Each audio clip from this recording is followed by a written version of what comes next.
Hi, everyone. Thanks so much for joining us this evening for this program. It is being sponsored by Loudoun Wildlife Conservancy, and we are a nonprofit organization that inspires, motivates, and engages people to protect, preserve, and restore wildlife habitat in Loudoun County. And we do this through multiple different program areas, such as our education programs, like this one that we're doing this evening, citizen science, where we do bluebird monitoring, stream monitoring, amphibian monitoring. We also do habitat conservation work through our Audubon at Home program, as well as have tree plantings. We have conservation advocacy. And then we also have property near Luckett's, J.K. Black Oak Wildlife Sanctuary. And we are a nonprofit organization that is very much supported by volunteers. Volunteers, in fact, run all of our programs, and we are supported through donations and memberships, which is how we are able to present programs throughout the year free of charge. Oh, and we'll be having our native plant sale at Morven Park on April 13th, starting at 9 a.m. It goes from 9 to 3. So please be sure to come by and get all of your native plant needs for your landscape. And tonight, our speaker will be Jerry Underhill, and he will be talking about native plants of the Mid-Atlantic, medicinal and food applications. Jerry is a longtime 30-year resident of Loudoun County. He is originally from Evansville, Indiana.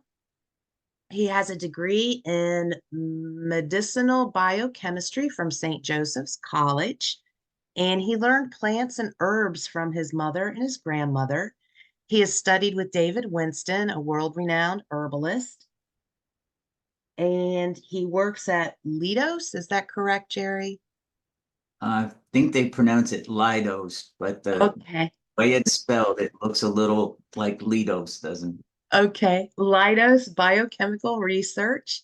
It contracts with the National Institute of Health and the National Cancer Institute. So thank you so much, Jerry, and take it away. All right. Well, thank you. And thanks everyone for coming this evening for discussion on the native plants of the Mid-Atlantic and their medicinal and food applications. This is near and dear to my heart, obviously, because I did grow up on a farm, and um, my father passed away when I was 8 years old, leaving my mom with 6 kids in the house. So we had to be very resourceful with herbs and plants for food, from the garden and from the fields and the forest. You know, we did a lot of gathering of things outside of the garden to put up to get us through the winters. And then we used a lot of medicinal plants just for health needs in the family. So I'll move along here. So I'd like to give you a bit of a roadmap for where we're going to go this evening with our discussion. So we're going to discuss plants from a scientific point of view. So we're going to focus a lot on medicine and a bit on chemistry. We're going to discuss how plants reshape the planet through their processes as little chemical engines, using photosynthesis and producing oxygen, and that oxygen is very vital in the chemistry that they do and the chemicals that they make. We'll be discussing some basic chemical reactions that plants do, including dark reactions. We think of plants perhaps as sleeping at night, but they actually are busy 24/7. They're busy during the daytime and the nighttime. We'll discuss how plants adapt to their environments and produce chemicals according to those environments. So some plants will produce completely different chemicals than others simply because of where they're located. And then we'll discuss a few major compounds that plants produce, and we'll relate that to how the plants behave medicinally, or how we can choose one plant from another when we want to use them in a medicinal or food fashion. So I'm going to talk a bit about chemistry, and I know that's not everyone's favorite topic. It is something that I have a degree in, so it's an interest of mine. And what I found when it comes to plants and herbs, different herbalists take different treks to get to where they're going with their experiences with those plants or herbs. Some people use an intuitive approach on how to use the plants. Some people use an approach where they have gone through years of reading and self-educating and a lot of memorization using one plant for one condition. My approach has always been to look at the medicinal use of plants through the lens of chemistry. So I will talk about that a little bit, and I'll try not to get too far down in the weeds. And if you'll bear with me, I think it will pay off at the end when we actually do talk about the specific plants and how we can recognize what the plants are going to do based on the chemicals that they contain.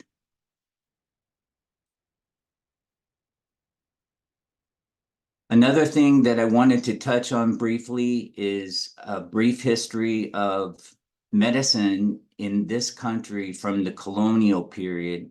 So over the last 300 years, so we can see how it's changed from a time when medicine was largely based on the use of plants and how it moved away from that to the point where we are now, where we're very heavily pharmaceutical based.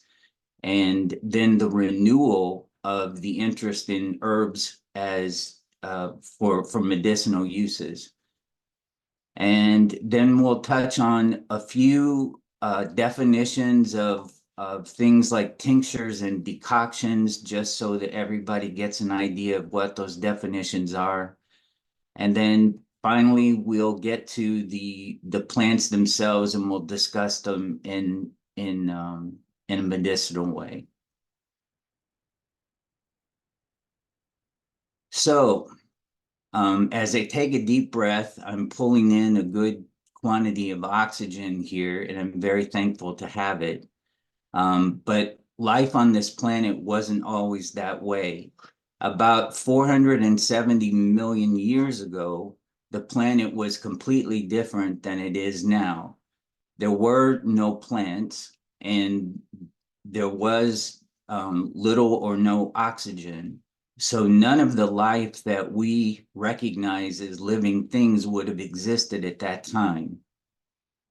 But since then, plants have colonized the planet, and they've shaped the planet basically to fit their needs, and we just sort of adapted to come along with that.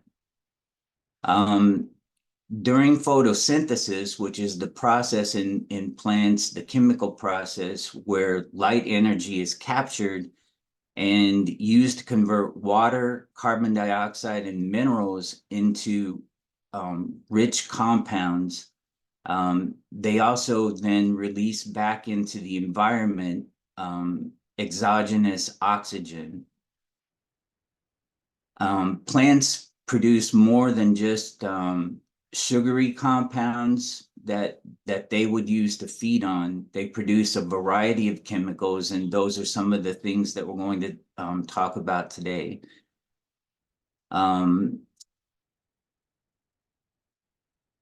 Yeah, so we'll move on from there. So plant chemistry begins with photosynthesis, and I'm sure if everybody remembers back to their grade school or middle school forays into early chemistry, photosynthesis was one of the things that was described and talked about. But it's basically the process of taking light energy and capturing it into a form where there is fixed carbon, and the result is synthesized sugars that feed the plants, feed the rest of us, and also give off oxygen. And so the earliest plants on the planet were cyanobacteria, and since then other plants and algae have come along, and they all together generate oxygen back into the environment, and they've reshaped the planet, as we've said before. So as of 2023, the ratio of gases in regular air is 78% nitrogen, almost 21% oxygen, and a few other trace gases. So as you can see, the ratio of oxygen now being 21% has actually increased over time since those early days, 400 and some million years ago. If you take a look at this graph for photosynthesis, it will basically walk you through the chemical reaction to produce glucose and oxygen. So combining carbon dioxide from the environmental air, combining it with water, using light energy, and the resulting chemistry that happens on the other side is the production of glucose sugar and liberated oxygen. If we look on the other side, this is what life happens in an environment where oxygen isn't utilized in the chemical reaction. So again, we're starting with environmental carbon dioxide and water, but we're combining hydrogen sulfide or sulfur compounds, still producing sugar, but liberating sulfur compounds, sulfur dioxide, and gas back into the environment. So on the basin of the sea floor, this is the way that animals feed themselves, the reactions that are going on in areas of the planet where sunlight is not readily available, as opposed to what we have here on the surface of the planet. And you can see that the chemistry is completely different there. So as I was saying earlier, plants are busy day and night. And there are actually two types of reactions that happen, one during the day and one during the night.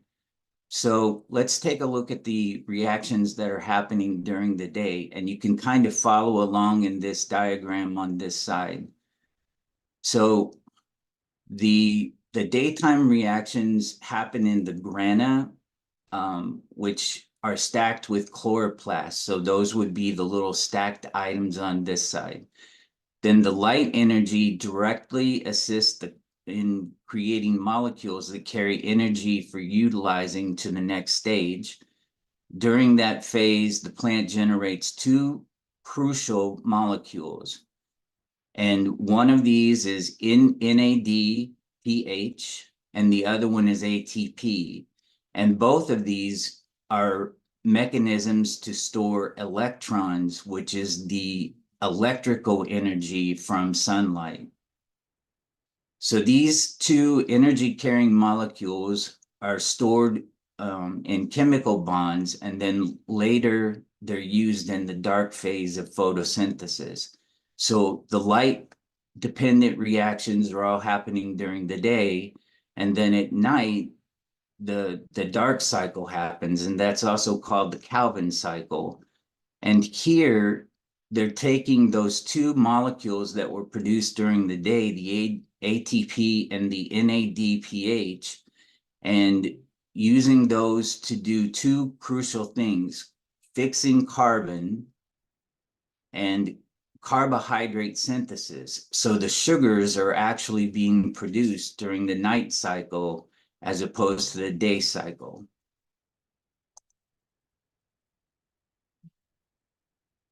So we all have heard about chloroplast and chlorophyll in plants, and there are some really interesting facts about chlorophyll. Chlorophyll is the key molecule driving photosynthesis, as I think we all know. It captures light energy and converts it into high energy electrons. These electrons play a crucial role in both the light dependent and dark reactions. And some of the interesting facts: chlorophyll strongly absorbs blue light and red light, but it doesn't particularly absorb green light. So the green that we see in plants is really because plants are not absorbing that wavelength of light. They're reflecting it back to us.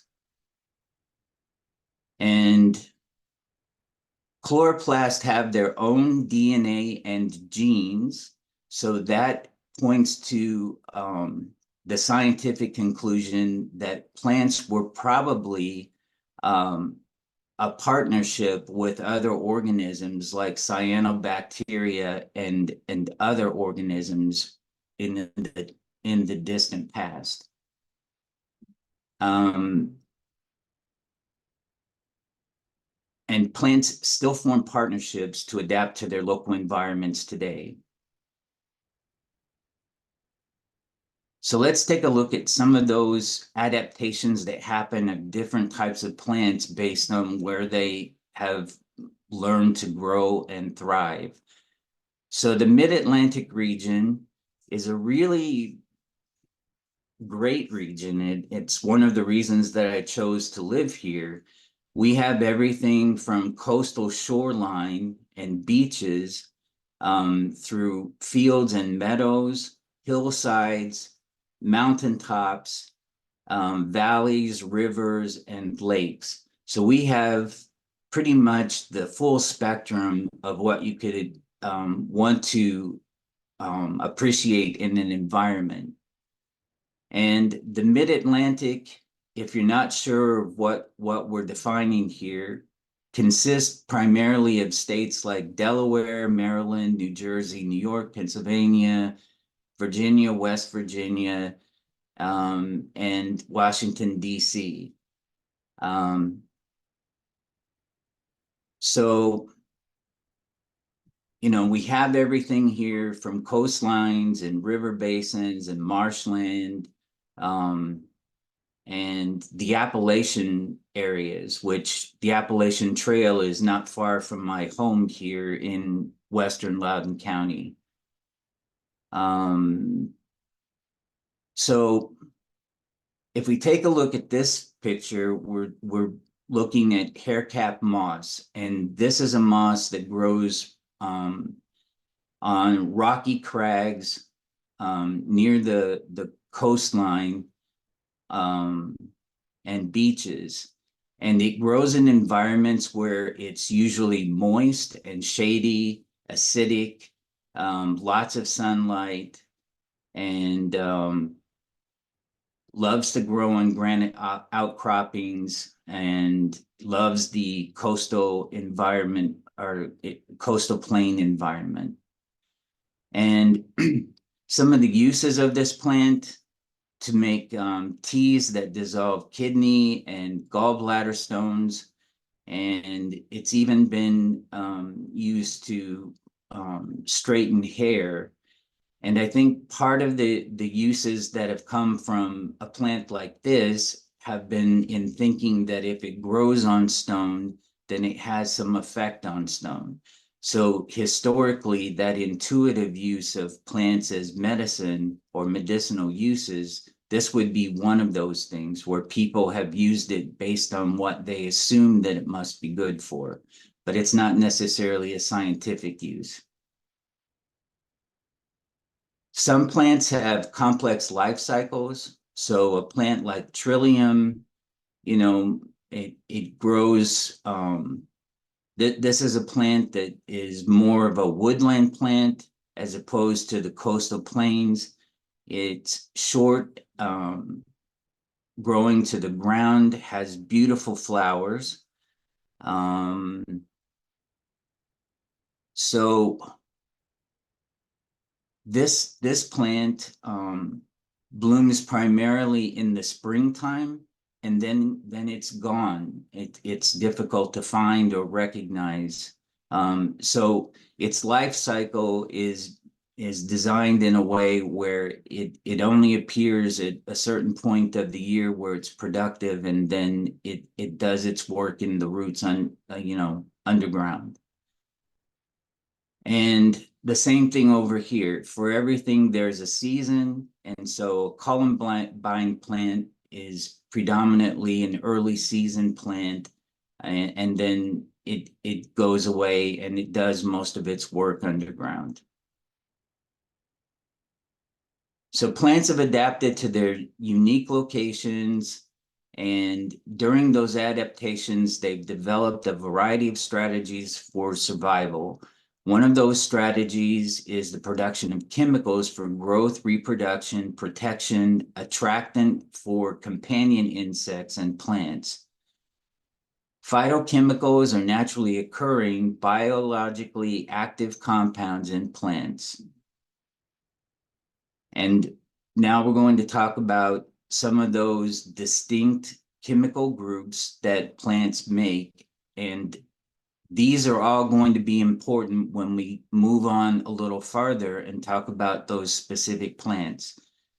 So some of those main categories are alkaloids, terpenes, phytosteroids, phenols and phenolic compounds, carotenoids, coumarins, saponins.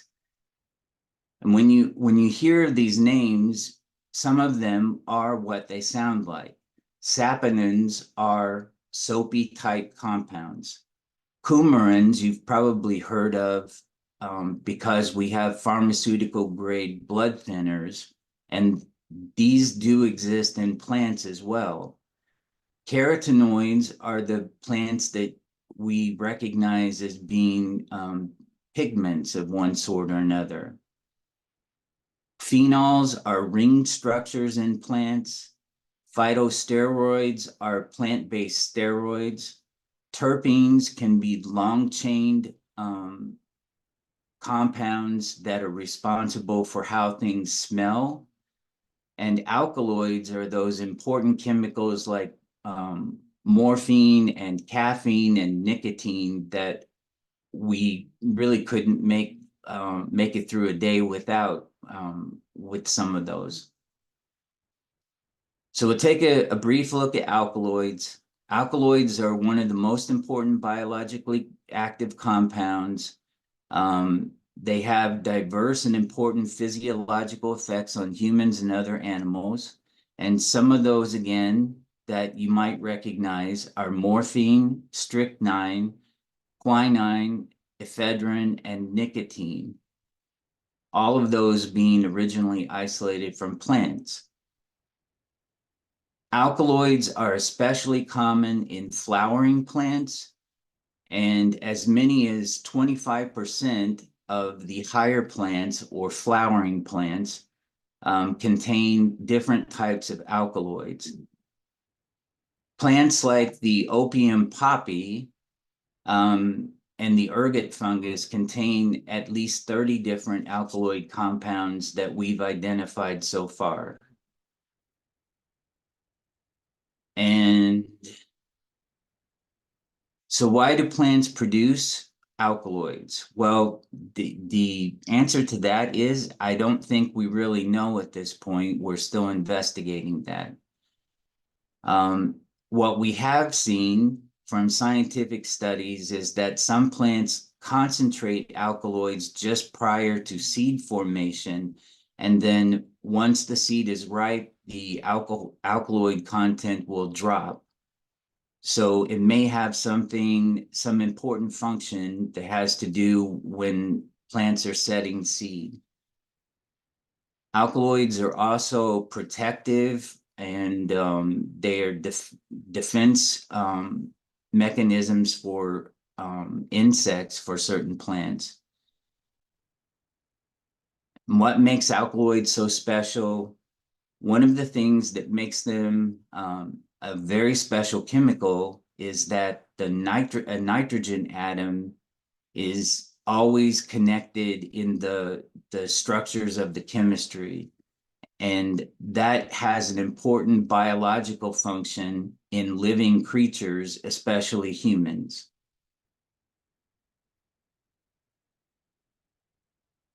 So alkaloids are often classified based on their chemical structure. This is a picture graph of some of the different structures, just so that everyone can get an idea of if we were going to draw out what the structures look like. So you can see everything can go from something pretty simple to more complex. These are some of the different types of names that are tied to alkaloids.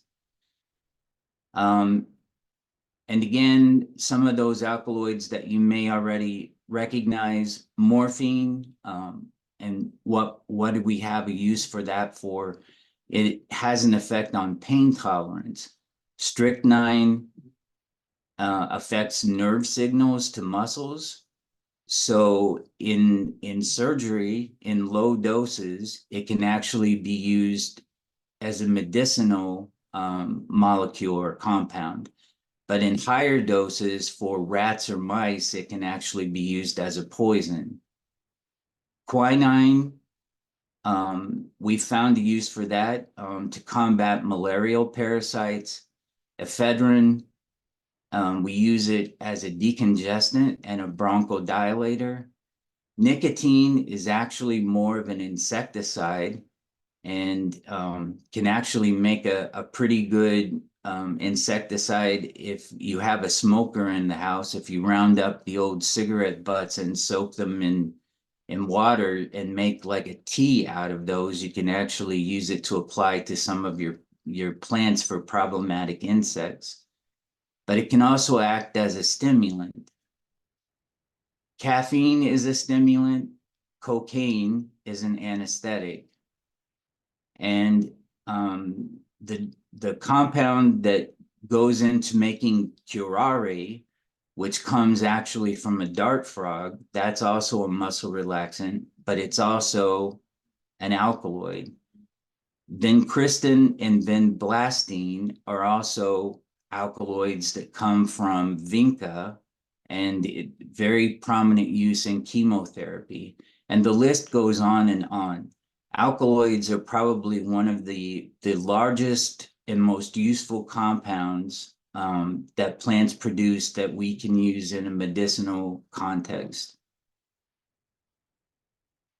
Oh, I wanted to point out lobeline from lobelia, very similar in nature to caffeine and nicotine, but it's often a very safer option if one is trying to use a plant producing a compound in that category, if your goal is to relieve asthma or bronchitis.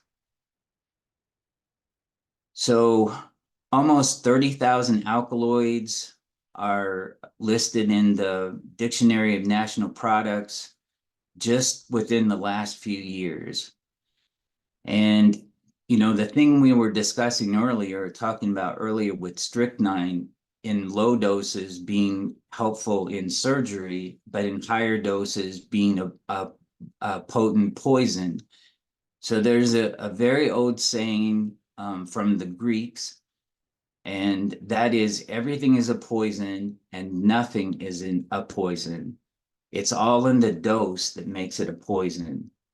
So that's an important thing when we're thinking of plants and using them in any helpful, healthful, or medicinal way, that the dosage is very important when we're looking at the plants. If the plants are very strong, the dosage needs to be less in order to keep it from being a poison. All right, so the next class of chemical compounds are terpenes. I'm just going to brush over some of this, so it will all be here so you can go back and look at it on your own. But terpenes are the compounds that give us the fragrances and the scents in plants. And they're also responsible for pigments and taste. So when we get to the plants and you think of a plant that has a smell or volatile oil or an essential oil, it's the class of compounds, terpenes, that are going to be important in that plant that we would put to use on a medicinal basis. Different classes of terpenes and some of the different things that they've been used for. Some common sources, tea, and when we talk about this type of tea, we're talking about Camellia sinensis, thyme, cannabis, Spanish sage, citrus fruits, all plants or fruits that contain high levels of terpenes. Different functions of terpenes. So if we look at this in terms of food medicine context, so from turmeric root, curcumin, which has become of high interest of late, is known as an anti-inflammatory, antioxidant, anti-cancer, antiseptic, astringent, diuretic, and has many other properties. But turmeric root then owes a lot of its chemistry to the class of compounds called terpenes. Phytosteroids, another group of chemical compounds. So these are the steroids that plants make. Phenols. Phenols are another important category in plants. Ringed structures, always with a nitrogen atom. Some examples, vanillin and methyl salicylate, which has a minty taste or odor, and you're probably familiar with that from a plant called wintergreen. So when you think of wintergreen, think of phenols. Carotenoids, they're the compounds in plants that give us the colors. So when we think of pumpkins and carrots and tomatoes, those are all due to the chemical compounds of carotenoids. Coumarins. Coumarins are those blood thinners we were talking about. And they're present in a number of different plants. Angelica, asafoetida, sweet Cicely, Queen Anne's lace. These all are plants that bear coumarins. Another one that I haven't put on here is yarrow. So from a medical perspective, when we choose plants for people, we always want to look at their medical history and ask them what kinds of other medications they may be taking. Because if a person is already taking pharmaceutical grade blood thinners, we might want to avoid some of these types of plants and look at some other plants that don't have the risk associated by adding another type of coumarin into their regimen. Licorice root and lavage linguisticum also contain some levels of coumarins, although they're less or lower than these. One of the plants that my grandmother told me about when I was very young was red clover. It's always very abundant in the fields. It's something that even the cattle ate a lot when it was fresh and also when it was bundled into hay. But she told me some stories about some poisonings that have happened to animals over the years where hay had been harvested too early And the different types of plants in the meadows that contained coumarins weren't allowed to go through their normal drying cycles, which would normally weaken the coumarins and not make them so potent and effective. And I think we're going to get to a story like that in just a moment. So red clover, astragalus, vetch, alfalfa, other members of the legume or pea family all contain different levels of coumarins, along with the locust trees, mimosas trees, cinnamon, acacia. So those are other plants that a person might want to avoid if they're concerned about someone using pharmaceutical grade coumarins. Coumarins are present in plant organs, leaves, fruits, flowers, and roots, and also in the exudates of roots. So just the mere fact that the plant is in the ground, the area around the roots can also contain coumarins. Horse chestnut also contains a certain level of coumarins.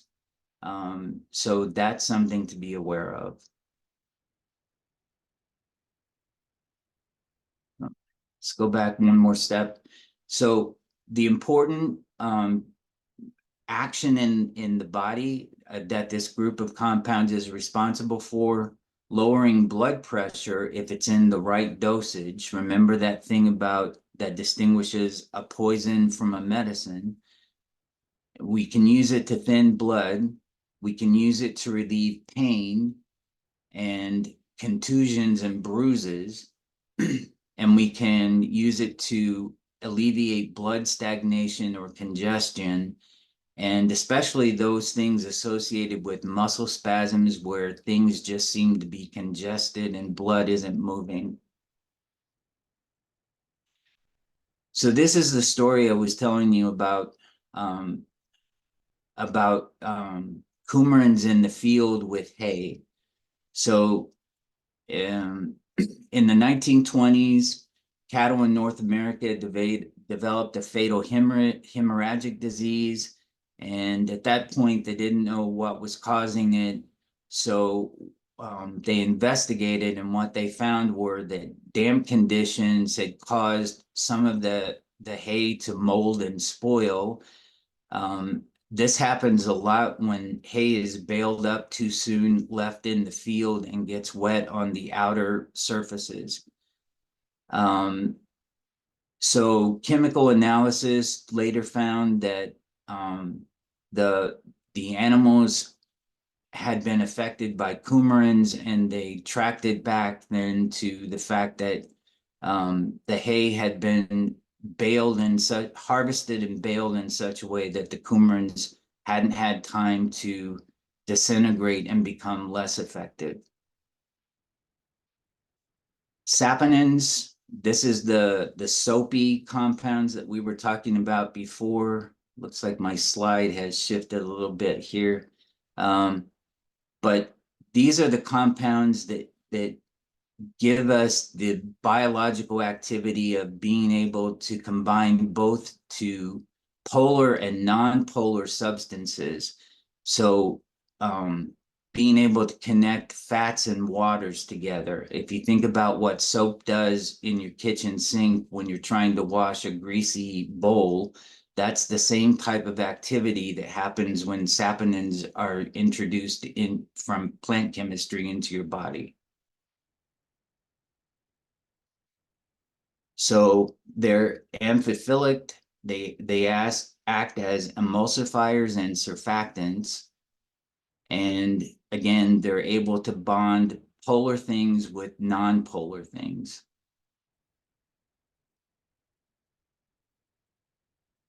Okay, so I think we're pretty much through the chemistry. Thank you for bearing with me with that. I know it was a lot. It'll be there for you to go back later. But I think there's value into what we just trudged through, in that when we look at the plants, we'll be able to understand more about why they behave the way that they do. So one of the compounds we were talking about earlier was in wintergreen, and that minty fragrance that we get from that was the class of compounds called what? Terpenes. Then poison ivy contains a compound called urushiol, which is also present in mangoes. And it's there actually to help prevent pests from bothering it, but it can actually be a contact poison in us because it has it's a saponin, and it can cross over the skin barrier and get into the bloodstream. All right. A brief history of medicine from the colonial period in the US. So, as you can imagine, or as you've read, there was a time in the country where medicine was not at the state that it is now. It wasn't nearly as modern. In fact, most of the modern advances in medicine happened within the last 100 or even the last 50 years. So there was a time where every household had little pamphlets or books that they used to help give them guidance on how to do home medical treatments. Some of those included plant use. So this is a plant or a little pamphlet from around the 1700s, called The Poor Planter's Physician. And it was one of those booklets that people would have to reference. Other sources of information came from herbalists that were actually from Europe.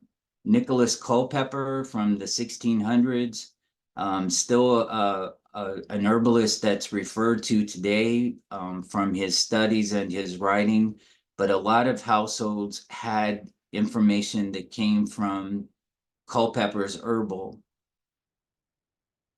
A person that came along that did a lot to advance herbal medicine in the early 1800s was Samuel Thompson, who was actually a farmer.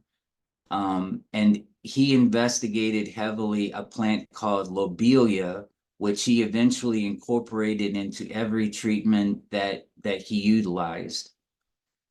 The Revolutionary War came along, and it made pretty clear that our medical system was not very advanced at all. More people died of infections than they did of gunshots. The Civil War came along, and our healthcare system or medicine system was not much more advanced.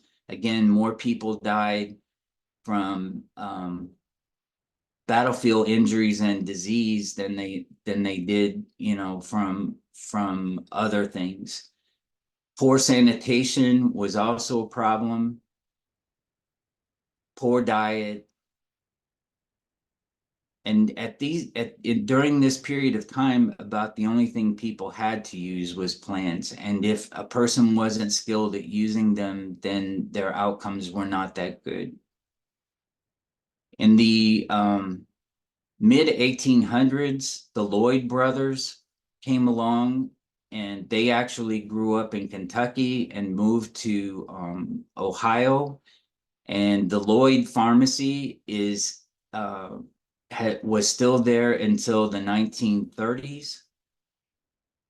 They practiced a version of medicine called eclecticism, which combines the best of what's available to you. So in that way of thinking, if modern medicine offers you the best outcome, then that's what you should choose. If herbs are a better choice for what you're trying to work with, then that might be the way that you want to go.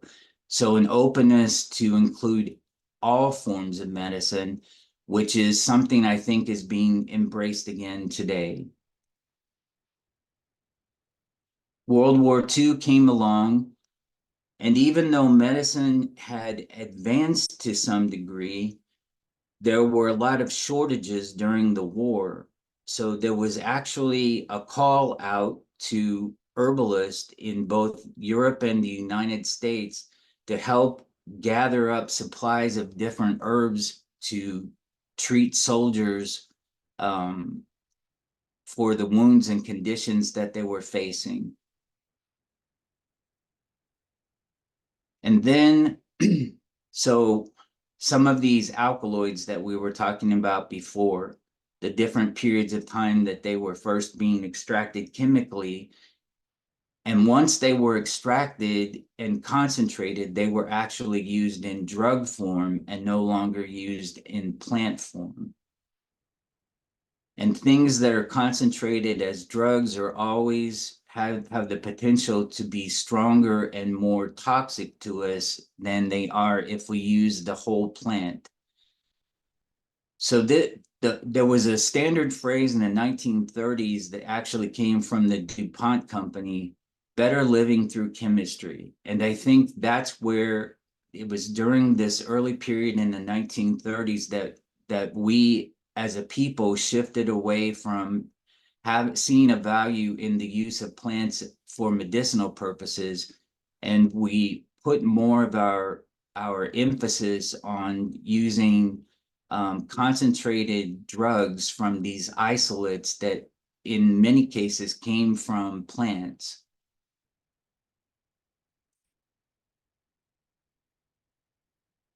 Then the other thing that happened during the 1930s was the advent of health insurance programs. And as many people can attest to today, most herbs are not covered on standard health insurance programs. The FDA classifies dietary supplements and herbs in the food category, and they're not regulated as drugs.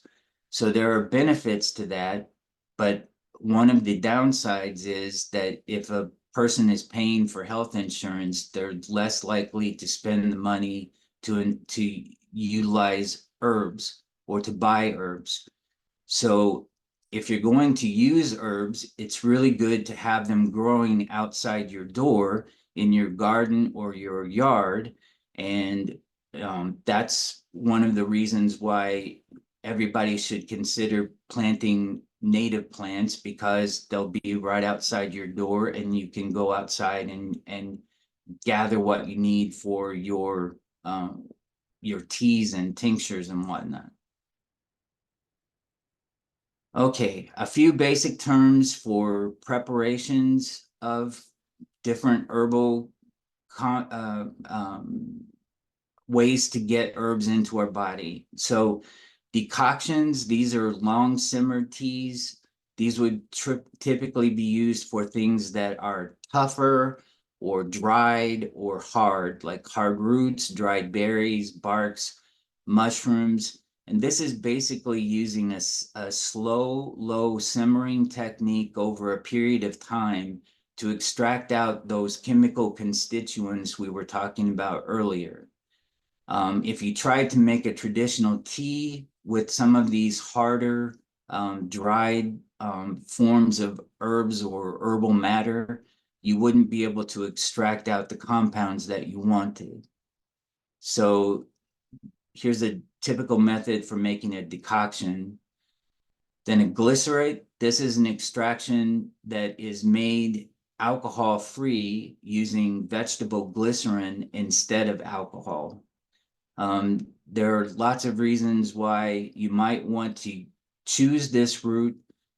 Just know that glycerins or glycerites are usually about half as strong as an alcohol extract or an alcohol tincture. Infusions are made by steeping herbs in hot water, so it's not necessarily like brewing of a tea. It's more of a gentle, let the herbs soak in the water kind of thing. So this is really good for herbs that are very delicate, like flowers, for instance. And I've put a QR code over here that later, if you want, you can scan the QR code and it will bring you up to a page to walk you through making an infusion. Infused herbal oil. This is a type of preparation where the herbs are soaked in oil to extract out the constituents that we want to get. A double extraction can be very helpful at times where you've got plant matter that has a series of compounds or chemical constituents that won't necessarily extract in one type of media. So for instance, if you have dried mushrooms and you know that the chemicals within the mushrooms are both water soluble, but some are not water soluble. So that polar non-polar thing where you need to use both, let's say, an alcohol extract and a water extract. You can double extract that material by extracting an alcohol first, let's say, and then following it up by a decoction, simmering it in water, and then at the end, combine the two back together again. That way you have a better likelihood of extracting things like terpenes and alkaloids and saponins and some of those other compounds that wouldn't be extractable in just one media. Essential oils, I think most of us are familiar with those. They are the oils that are essentially pure from the plant. Often they're aromatic compounds and they're often made by distillation. They can also be derived by pressing, cold pressing. Cold pressing probably does less potential damage to the compounds and doesn't involve using a solvent that you would have to worry about afterwards. But when we think of essential oils, if we think back to the chemistry that we just covered, this would be highly dependent on that class of chemical compounds called terpenes. Salves, this is another way to prepare and apply herbs, especially topical, often contains things like olive oil or other types of oils and beeswax in order to set the oils up. So things that you want to apply to your skin, whether it's a comfrey salve or Hulk salve or some other type of salve, if you make it in the form of a decoction, like that strong tea that back on this side, you can make a decoction and then you can evaporate moisture off, or you can extract directly in the oil and then use the oil that you use that to extract the compounds from the plant and add beeswax and set it up as a salve. So the next thing, teas, I think we're all familiar with that. So this would be the traditional way that we're thinking of brewing tea, and the main example that we all have to go by initially is like black tea or green tea from the Camellia sinensis plant. Infused herbal oil.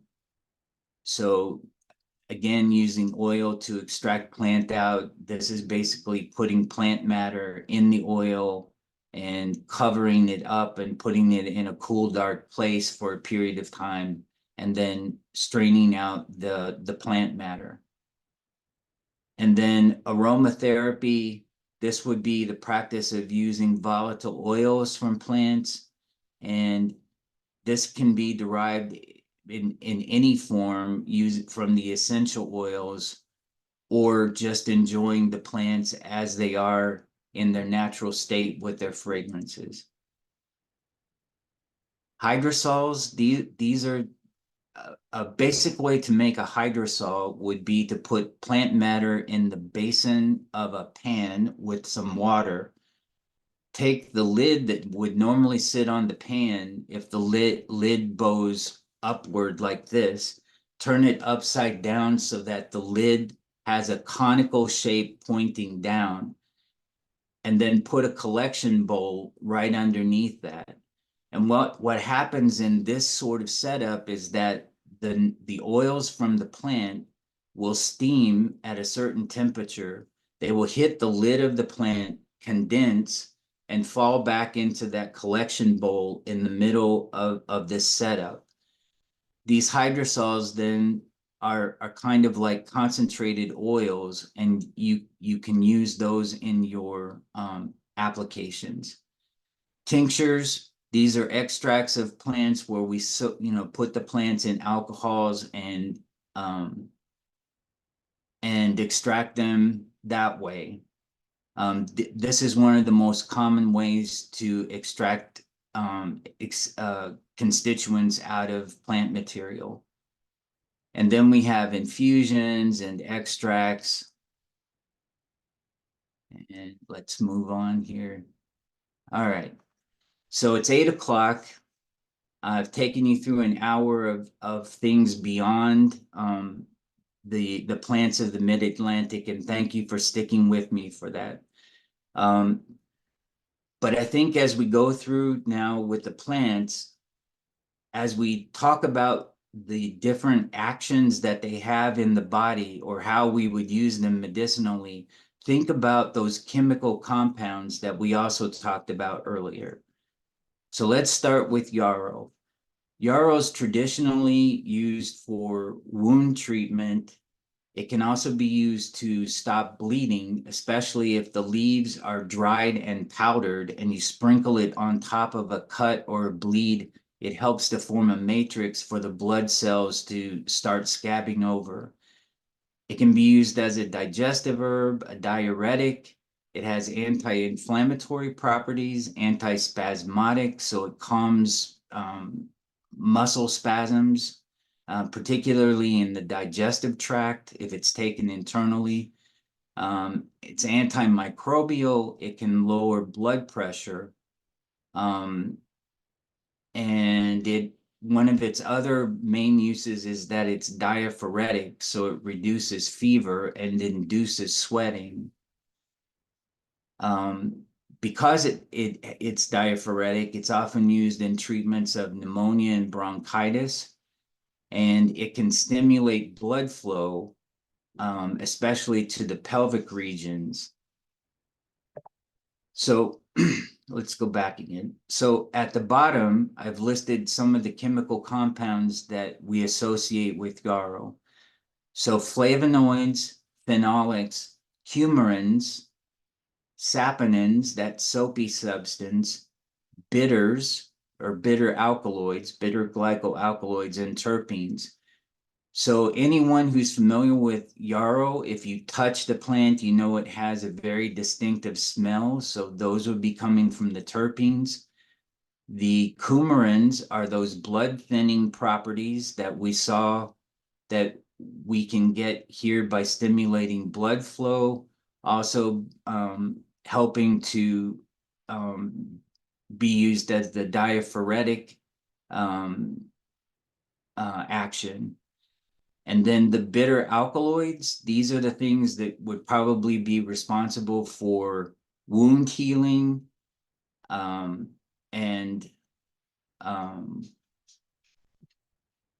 what else do we have here? Flavonoids. So the flavonoids being the things that give it the taste, the flavors, and some of the other properties. So you can see that if you take a look at the chemical constituents, you can get some idea of what this plant is going to do, even if you didn't know from memory all of these different things that would be listed about the plant.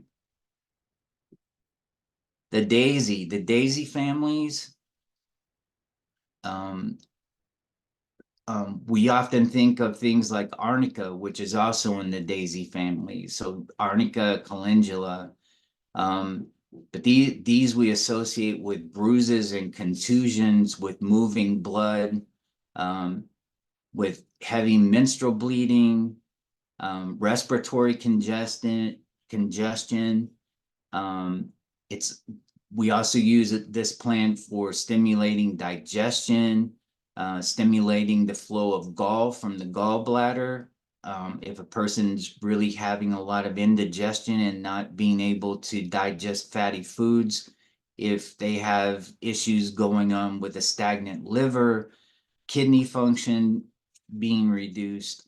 And then if we look at the chemical compounds that are found in daisies, triterpenes, saponoids, flavonoids, glycosides, and these glycosides are known to have a lot of antiviral activity. So that's another use for this plant, then can be used as an antiviral. And I think we're also familiar with a few other plants in this family, like echinacea, Joe Pye weed. This is a plant that it's a beautiful plant to have in your yard or your garden. You'll often find it growing along the roadsides. It tends to like wet areas, that its roots can stay somewhat damp at times. But this is employed a lot for fever, especially the flowering tops and the leaves. That's an important consideration as well, the parts of the plants that you might use. So in some cases, it might be the root, some plants, it might be the leaves or the flowers. Joe Pye weed is one of those plants where you can use different parts of the plant for different applications. So the roots, the decoction of the roots can be used as a kidney tonic.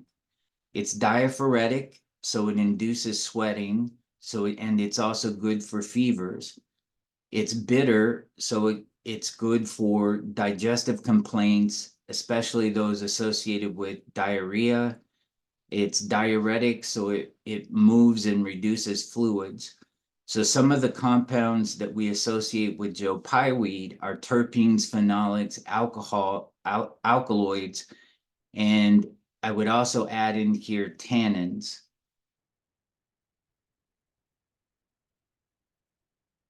Boneset, this is in a similar family. It's another euphorbia type plant. So it's very similar to Joe Pye weed in some of its medicinal applications.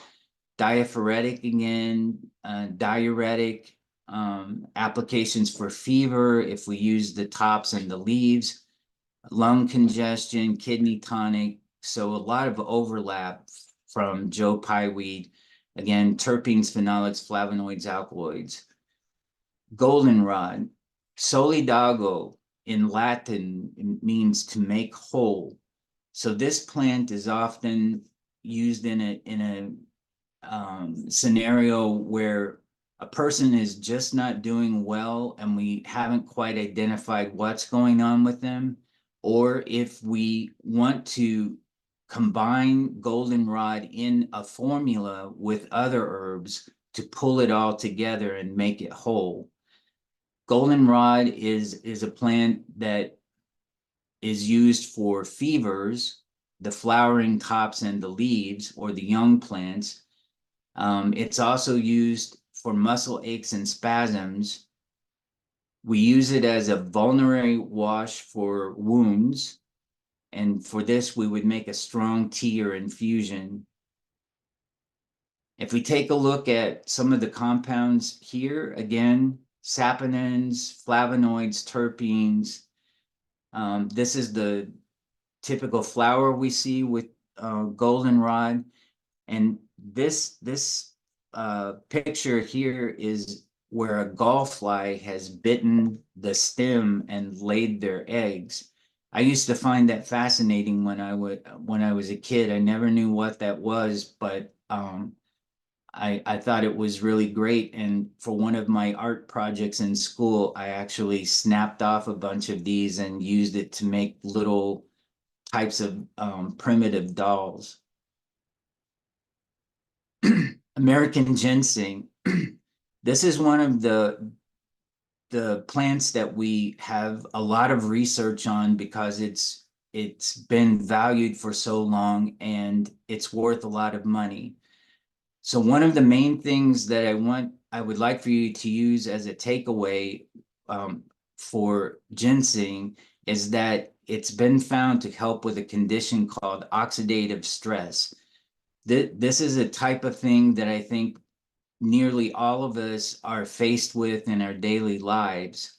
And ginseng works then to help this oxidative stress condition in the body and reverses the condition to the point that it can help us help cells on the cellular level not age and die as fast. So active compounds in ginseng, ginsenosides, you've probably heard this before, saponins, flavonoids, triterpenes. It can also help to in the utilization of glutathione peroxidase. These are both very potent antioxidants in the body, and it works very well on the mitochondrial level of our tissues. So there's quite a bit of information I put in here on ginseng. I'm not going to spend all the time on it. Again, you can go back and take a look for yourself, but there's been a lot of research into this oxidative stress condition in particular, and the way that it affects everything from the cardiovascular system, the neurological system, respiratory, and ginseng seems to have a positive effect on all of those things.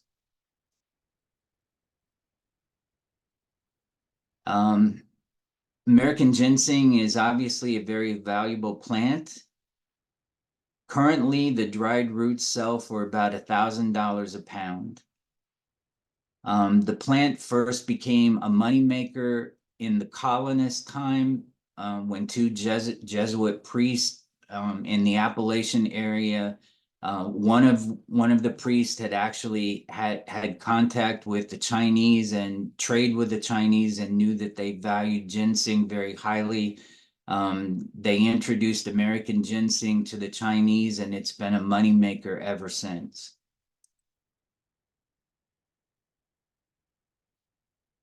Ginseng has a complex life cycle, and it can take up to 5 years for the roots to get big enough to harvest. Let's see what else. So it grows typically in a forested environment. And it's one of those plants where there've been efforts to farm ginseng and to raise it commercially. So it is one of those plants that you could plant in your own gardens, or if you have some part of your property which is wooded where you could try to get it to grow, seeds are available. It's also it's also an endangered plant in many areas because of because it's worth so much money. It's been over harvested. So if you do have a chance to plant the seeds for yourself, you'll have the chance then to use it right in your own backyard, and you'll also be saving ginseng from being decimated in the wild. I've again included 2 QR codes over here so that you can scan them and pull up additional resources for yourself. So a few other plants, and then maybe we can take some questions. Black cohosh, this is another native plant. The chemical constituents here: alkaloids, terpenoids, saponoids, and phenolics. This plant is used primarily for musculoskeletal pain and spasms. One of the things that black cohosh seems to be good at is that the chemical compounds bind to the opioid receptors in the brain, giving a pain relieving effect, even though it contains no opioids itself. It's also used as an anxiolytic for the nervous system. So it's helpful in treating conditions of anxiety, heart palpitations, nervous perspiration. It's bitter as well. Again, back to the alkaloids. Um, Beautiful plant, and the root is often used with the plant. So this is a plant we need to plant more of if we're always harvesting the roots. Oh, and it also grows in woodland setting. Solomon seal, this plant, the chemical compound that you would naturally associate with this is saponins. Also contains flavonoids and a few other compounds. This plant, along with ginseng, very amenable to treating oxidative stress conditions in the body. Great for treating wounds, as an anti-spasmodic, anti-inflammatory. It has astringent functions.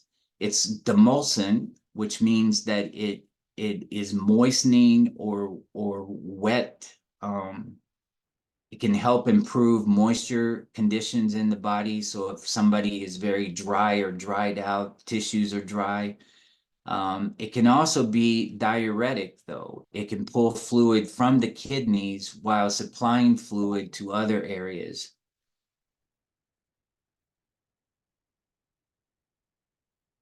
Blue cohosh. So the names are very similar: black cohosh, blue cohosh, completely different plants, completely different actions. Blue cohosh, the chemical constituents, saponins, phytosterols, glucosides, and alkaloids again. Blue cohosh has this effect of mimicking the effects of estrogen in the body. So it it can induce menstruation if menstruation has stagnated. It can also, because it has this estrogen-like effect, it can work as an abortifacient. So using a plant like blue cohosh in women of childbearing years, a person would need to be very careful and know what the state of their condition is before using this to get any of the other benefits. You wouldn't want to tempt this situation. It can induce contractions in the uterus and induce labor. It can also reduce inflammation of the uterus, so it can be helpful in those sorts of situations. It increases blood flow, calms muscle spasms, and it can be used as a pain reliever for small joints. But again, this is a plant very powerful in its actions, but we have, just like red clover with coumarins, this is a plant we would have to be careful just because it has this potential issue that it can cause. Wild ginger, terpenes, lipids, organic acids, phenolics. Again, a lot of antimicrobial, anti-cancer applications. Bloodroot, this is a plant a lot of people see in the woods. A lot of research has been done on this plant as well. This is what the root looks like when it's chopped up. This plant's been studied for a number of years for the treatment of different types of cancers, but it's also used as an escrotic to remove things like warts. So it can be dried and combined, ground up and put into a paste with something like zinc chloride. And as long as it's applied very cautiously onto the tissue you're wanting to remove, it's very effective. The potential downside is if you put it in the wrong places, it's indiscriminate at what kind of tissue it takes away. Blue vervain, this plant is used very much as a nervine and for anti-anxiety.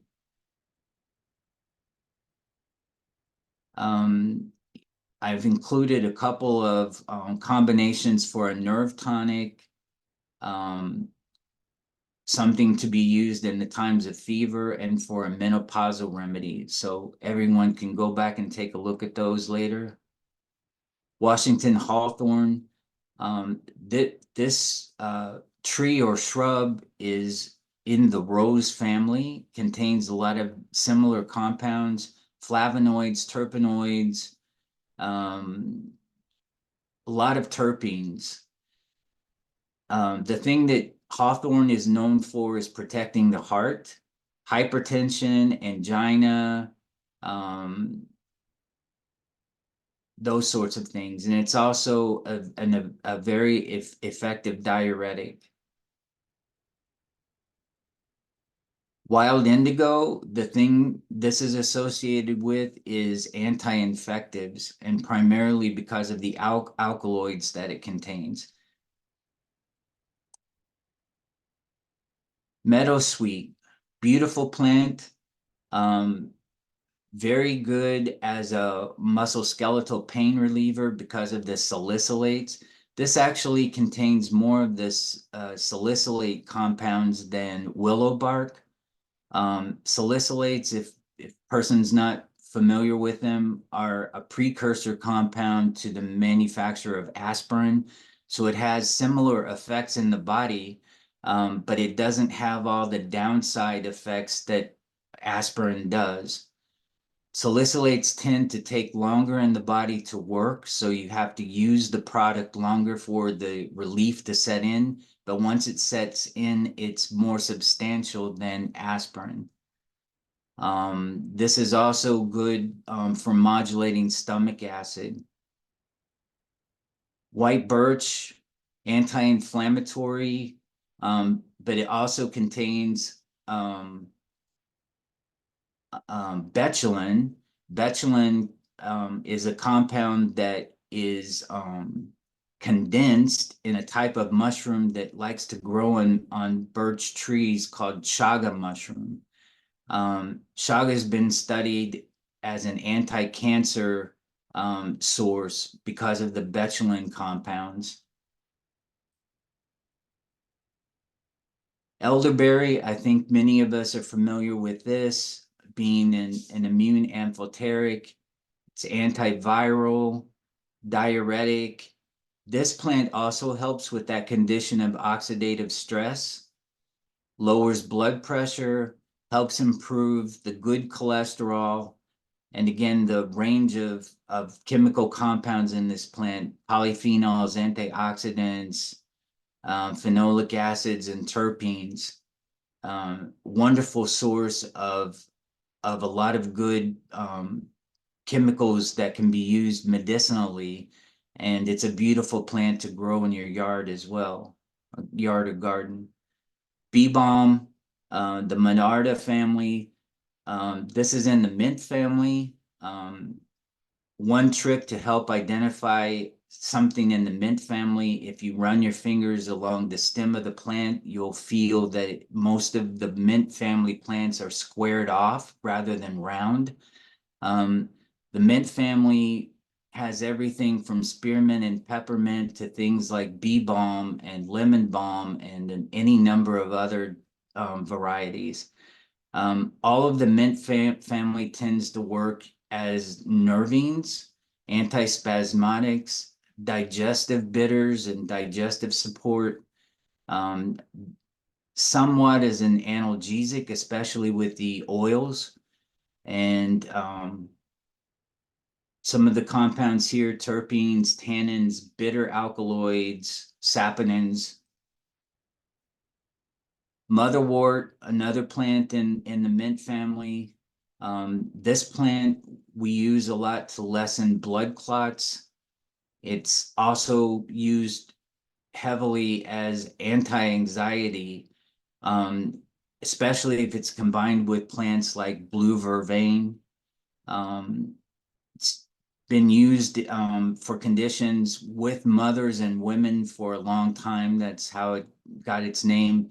Um, we use it a lot for premenstrual and menopausal irritability, um, and for insomnia, especially if combined with plants like passion flower. And the chemical compounds that make this plant effective: terpenes, alkaloids, and phenolics. Passion flower, as we were speaking over here, can be combined with motherwort for the state of insomnia. But it's a sedative plant, and it's one of the most sedating of all of the nervines that we have as plants. Um, it's been used for performance anxiety for both men and women. Sometimes assume that it affects libido, but it actually works better with anxiety. Can be used for stress headaches, circular thinking. So when your brain is going in circles and you can't seem to find the shut off switch, it keeps you from sleeping, keeps you from focusing. Passion flower is a good plant to use for that.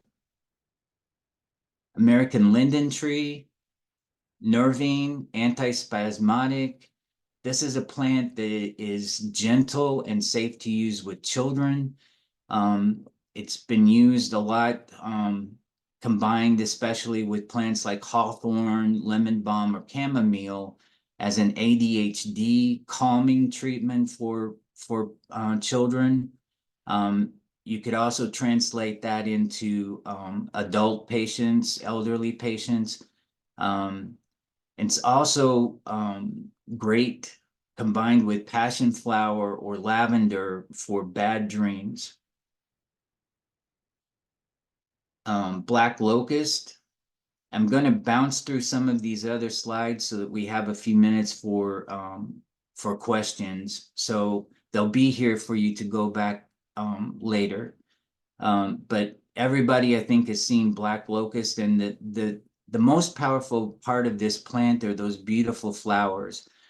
The the flowers, when made into a tea or an infusion, especially if they're combined with other plants like linden flowers on this side, and the two plants do bloom around the same time, are great for relieving mental agitation and nervousness. One of the compounds that is prevalent in the flowers is benzoaldehyde. This has been studied as an anti-tumor compound. The plant also, the leaves in water have an emollient action. So you can imagine that this plant has a lot of saponins in it. It's diuretic, so it likely has tannins in it.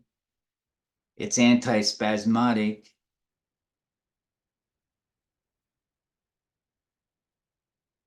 Sassafras.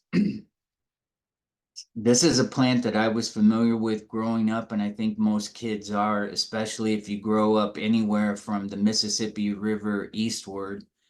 Um, the part of the plant that is most commonly used is the root to make things like flavorings and tea. From a medicinal standpoint, the tea is often used and prized as a tonic.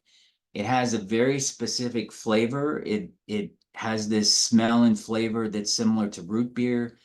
The leaves of the tree have this unique feature of three shapes of leaves on one tree. One is this three-pronged leaf that you see here. One is a completely rounded leaf, and one looks like a mitten. Um, the the wood has been used for quite some time for flavorings, and even to this day, it's my number one choice for roasting hot dogs. The stick put through the hot dog, when you roast it, you get some of the flavor of the wood into the hot dog. One of the effects that sassafras has is that it stimulates your brain to reduce mood elevating hormones. So it has an effect on dopamine, serotonin, and norepinephrine levels. So in some ways, just being around this plant can be an antidepressant for some people. It does contain a compound that's been banned by the FDA called safrole. People that are concerned about this but want to use the plant can find versions out there where the safrole has been removed. But back to that thing we were discussing earlier between the dose being an important factor between what's a poison and what's a medicine. The FDA banned concentrated safrole. So if you're thinking about the plant itself, unless you are highly concentrating any part of the plant, you're not likely to get enough safrole in the concentration to be toxic to you. So bear that in mind if you choose to go ahead and use the plant, even though this particular compound will be flagged if you do your own research and reading about it. Spice bush, this is an important Appalachian plant, can be used as a substitute for allspice, has a lot of applications in the body for treating everything from fevers to acting as a stimulant, and can flavor everything from your deer meat to anything else on your table. There's a famous formulation called the 3S formulation where spice bush, sassafras, and sweet birch are all combined together. And so if you had to keep in mind one really important Appalachian plant or herb, this could be the one for you. Blue violet, this is mostly known for its lymphatic alterative effects in the body.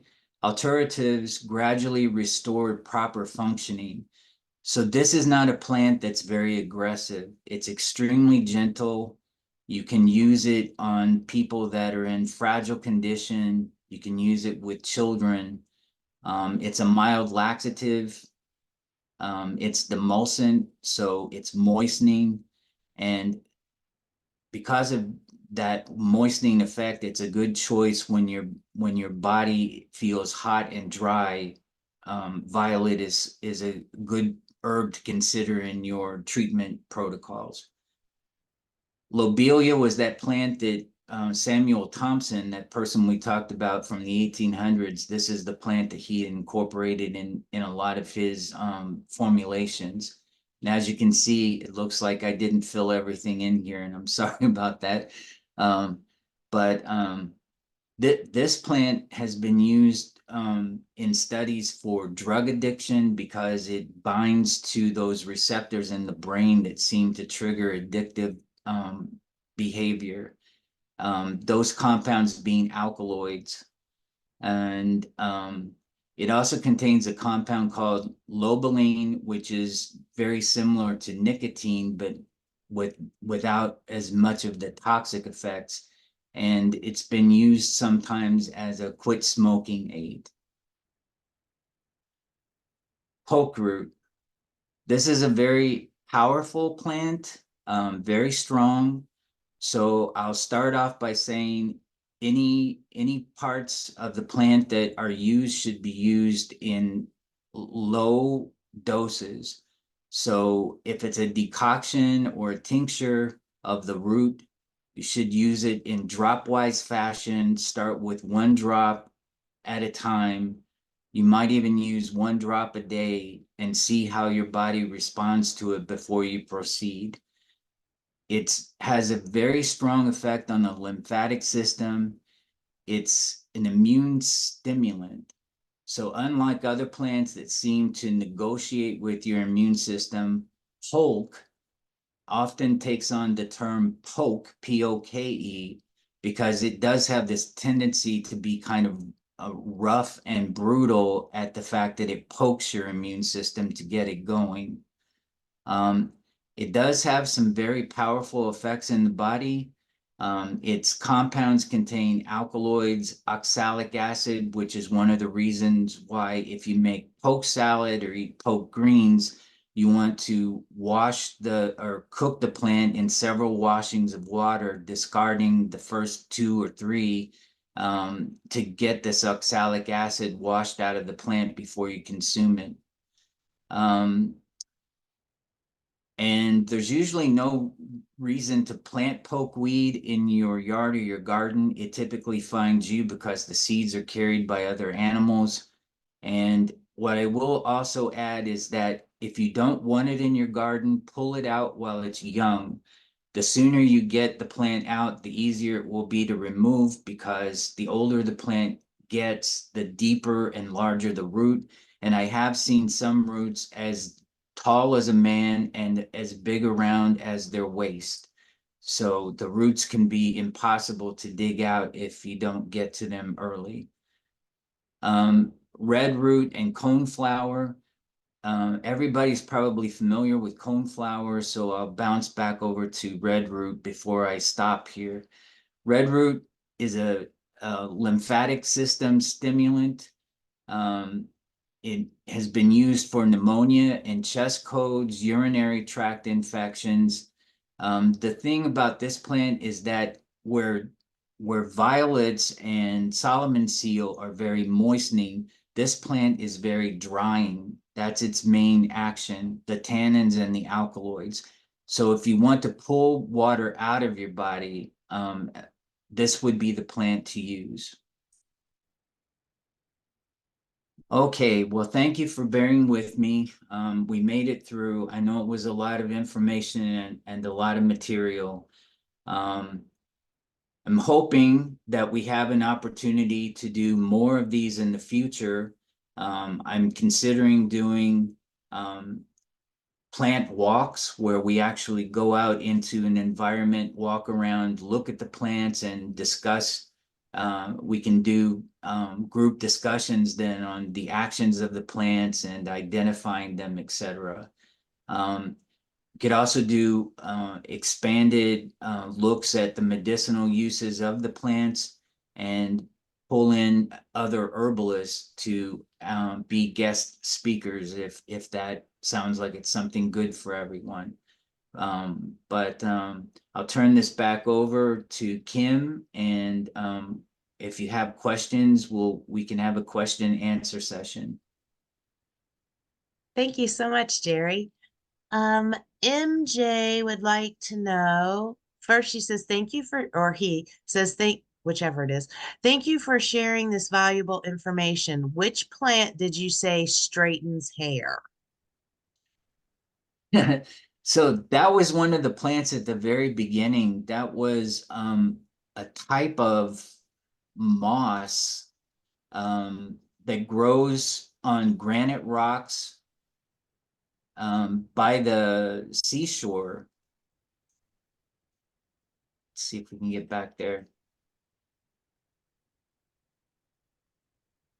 But there are other plants that have also been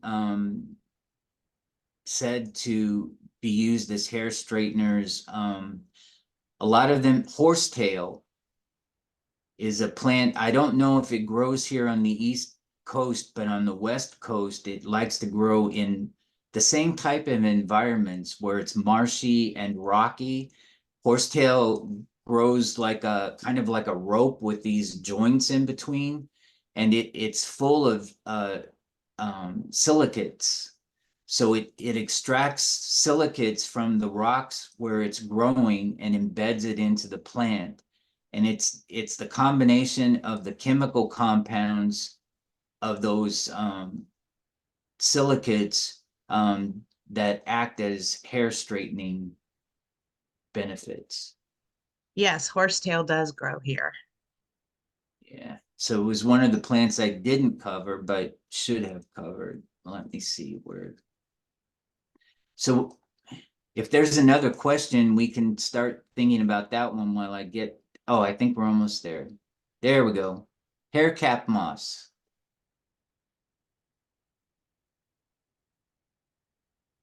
And that grows more in the coastal plain area. Yes, Okay.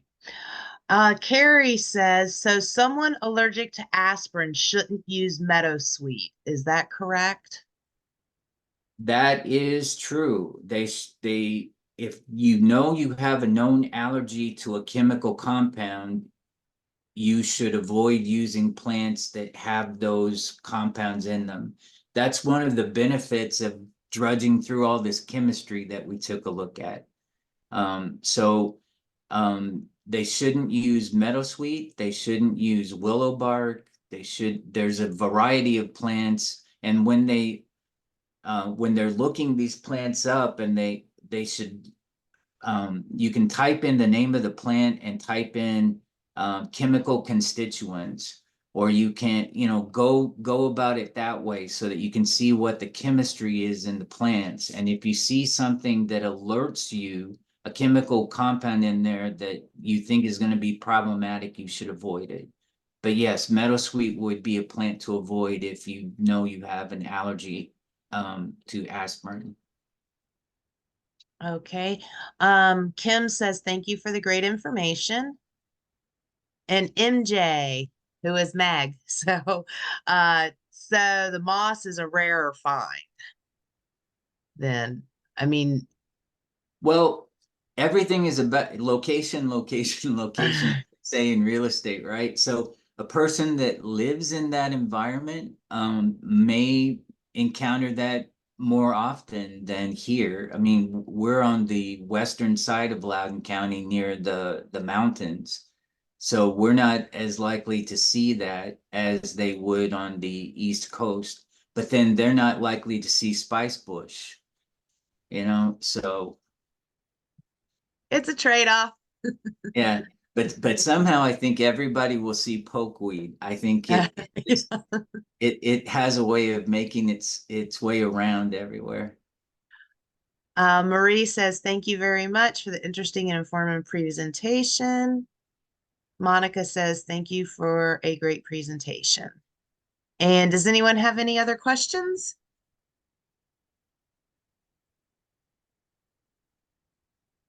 Nope, not now. Well, thank you all so much for joining us this evening. And as I said in the beginning, this has been recorded and it will be available on our website. And I do believe that we'll be emailing it out, the link out to everyone that registered to attend this evening. So, If anyone does have questions afterwards, they're welcome to email me and I'll be happy to respond back. and MJ or Mag says that she would be interested in walks. Thank you. Oh, sounds great. And Heather says, thank you. Stevam or Sevam says, thank you for so much great information. Thank you, everyone, and have a wonderful evening. All right. Thank you, Thanks, Jerry. everybody. Thank you. Let's see. Oops. Where's my stop recording?